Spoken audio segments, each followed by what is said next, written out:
Muy buenos días a todos. Por acá Jorge Yangi, estudiante de la Cátedra de Comercio Exterior en la Universidad Yacambú. Y les presento este espacio radiofónico digital de confianza llamado Global Trade Law, Voces del Comercio Internacional. En el panorama globalizado contemporáneo, las fronteras geográficas han dejado de ser barreras infranqueables para convertirse en dinámicos puntos de tránsito donde confluyen millones de dólares diarios en mercancías, servicios y tecnologías. Pero, sin embargo, este flujo incesante no opera en el vacío, requiere de un andamiaje normativo riguroso, predictivo y justo. Cuando los estados, movidos por precisiones políticas internas o intereses de naturaleza proteccionista, alteran unilateralmente estas reglas del juego, se activan los complejos mecanismos del derecho internacional público económico. Pero sin embargo, en el episodio número 3 de nuestra serie práctica, nos adentraremos en el análisis minucioso de una disputa jurídica de mi autoría que encapsula una de las tensiones más vigentes del siglo XXI, el choque entre las políticas soberanas de protección ambiental y, por otro lado, los principios multilaterales del libre comercio. El caso que desglosaremos hoy se titula como el conflicto de los aranceles ambientales sobre la importación de paneles solares entre la República de Alborada y el Estado de Helvética. Acompáñame en los siguientes minutos a examinar cómo los hechos se transforman en argumentos legales ante los tribunales de Ginebra. Comencemos. Vamos a hablar primeramente sobre la exposición cronológica de los hechos y configuración del daño. Para entender la raíz de este litigio internacional, debemos posicionarnos cronológicamente en el último trimestre del año pasado. La empresa llamada Soluciones Energéticas S.A., un actor económico de gran envergadura domiciliado en la República de Alborada, consolidó un hito comercial al pactar un contrato millonario con la empresa Ecovolt, firma líder de la distribución de tecnologías sustentables en el estado de Helvética.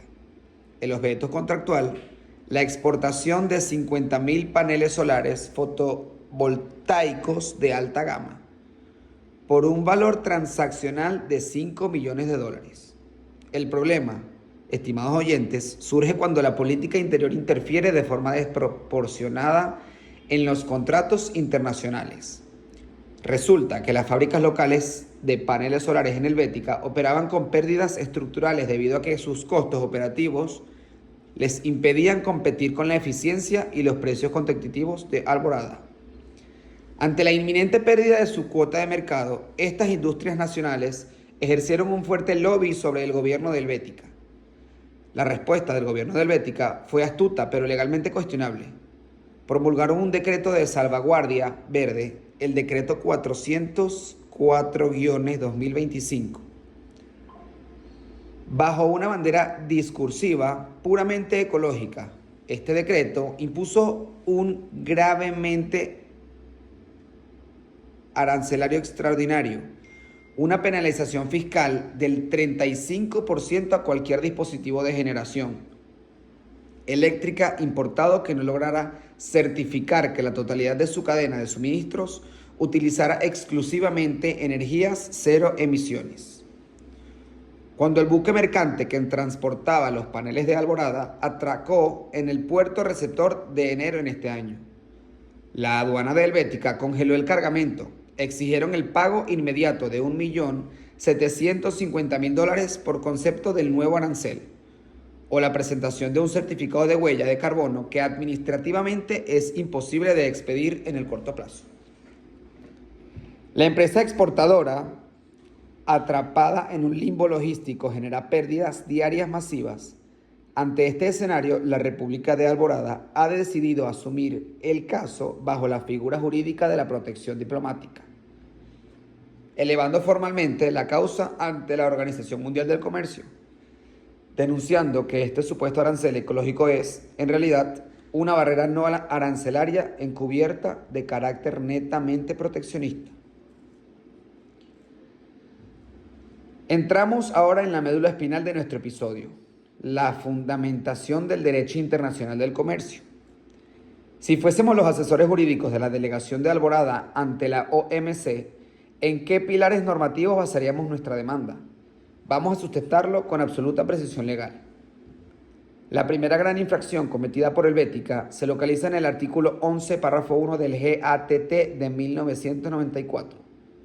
Esta norma prohíbe de manera tajante el establecimiento de restricciones cuantitativas o de facto a la importación, ya sea mediante cuotas, licencias o requisitos de aduana que bloqueen el acceso de mercancías extranjeras. Al imponer un estándar administrativo de cumplimiento imposible para los paneles de Alborada, Helvética lo está regulando, está restringiendo ilegalmente el acceso al mercado. El segundo argumento, y quizás el más contundente, es la violación sistemática al artículo 3 del GATT, el cual rige el pilar fundamental del principio de trato nacional. El derecho internacional es claro. Una vez que un producto importado cruza la frontera y liquida sus derechos de aduana ordinarios, las leyes internas de este país no pueden discriminarlo frente al productor nacional similar. Aquí debemos invocar los criterios jurisprudenciales fijados en el famoso caso Japón, bebidas alcohólicas. Al realizar el examen de similitud, constatamos que los paneles solares de Alborada y los elaborados localmente en Helvética son idénticos en su uso final. Propiedades físicas y clasificación arancelaria son, a todas luces, productos similares. Por lo tanto, al eximir a las empresas locales de Helvética el pago de este tributo del 35% mientras se le exige coactivamente a la empresa importadora, Helvética está construyendo la igualdad de oportunidades comerciales y vulnerando el artículo 3 de Acuerdo General. Ahora bien, por otro lado, analicemos la contraparte. ¿Cómo intentará defenderse del Estado de Helvética? Su equipo jurídico se amparará de las excepciones generales del artículo 20 del GATT, específicamente en el literal G, que faculta a los estados a implementar medidas soberanas para la preservación de los recursos naturales agotables. Sin embargo, para que una excepción ambiental sea válida ante el órgano de solución de diferencias, debe superar el riguroso examen del chapeau o encabezamiento del artículo 20, tal como se estableció en la célebre jurisprudencial del caso Estados Unidos-Camarones. El órgano de la apelación determinó en este caso que las medidas de un Estado no pueden constituir una discriminación arbitraria o injustificable ni una restricción encubierta al comercio. Helvética reprueba este examen, pues para su medida es inflexible. Fue dictada de manera unilateral, sin abrir canales de negociación bilateral con Alborada. Ojo, y no otorga plazos razonables de adaptación, demostrando que su verdadera motivación es resguardar el bienestar financiero de sus productos locales y no el clima del planeta. Por consiguiente, la base procesal idónea es invocar el entendimiento sobre solución de diferencias de la OMC. Esta exigirá la apertura inmediata de la etapa de consultas bilaterales por 60 días. De mantenerse la postura intransigente de Helvética, se procederá al establecimiento de un grupo especial o panel cuyos árbitros internacionales, basándose en el derecho internacional económico, emitirán un dictamen vinculante ordenado por el desmantelamiento de este arancel ilegal.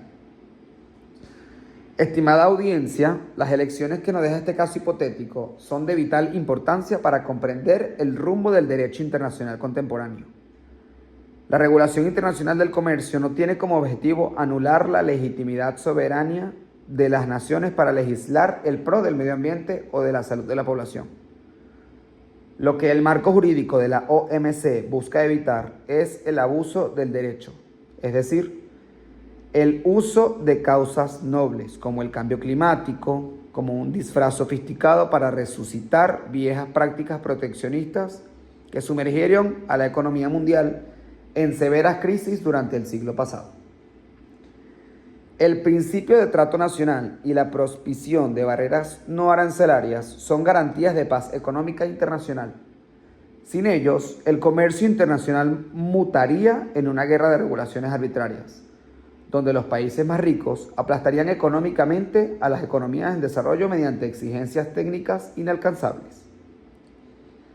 Pues de esta manera concluimos nuestro análisis del día de hoy y espero que este desglose detallado de los artículos 3, 11 y 20 del GATT haya sido bastante útil para ti para expandir tus conocimientos sobre la aplicación práctica del derecho mercantil internacional.